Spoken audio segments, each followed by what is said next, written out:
Hello and welcome. It's Mark here from Mind in Motion, and today we're going to continue our discussion about habits, and more in particular we are going to speak about habit creation, and this is part 2.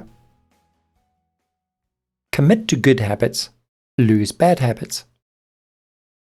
Very seldom do any of us need to commit to a bad habit to keep it going. Those bad habits just seem to follow us no matter how much we want to stop. Good habits, on the other hand, take time and commitment to form and to stick to. One thing you can do to help commit to a good habit is to visualize it. Feature the happiness you'll feel, how you will look, and your emotions each time you practice the good habit that you want to form. A good way to reinforce your commitment to the good habit is to write down its benefits of it. For example, if you commit to building your business, write down the financial burdens that would be lifted if you realize success. Would it be a child's education or a trip that you've been fantasizing about?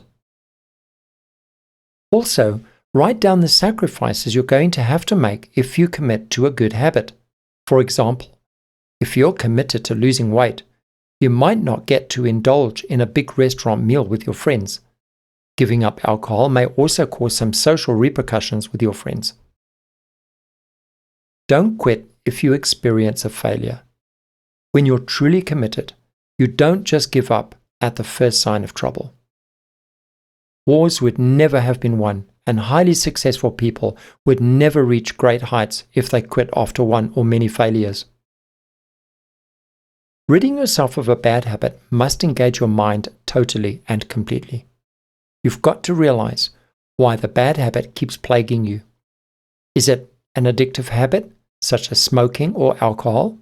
If so, you may need some professional intervention. You also need to focus on your performance rather than the consistency of your efforts.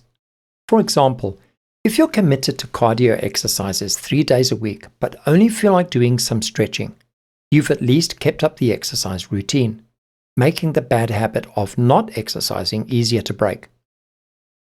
Unfortunately, nothing happens automatically, like programming a computer to work a certain way. To get anywhere with forming good habits or losing bad ones, you'll have to commit to going through the struggle to get there.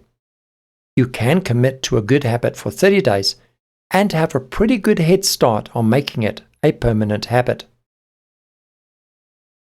And if you're giving up something you really enjoy by changing a bad habit, be sure to replace it with something that won't interfere with the good habit forming, but that you'll enjoy. Rewarding yourself is a good way to embed the habit and overwrite the bad ones.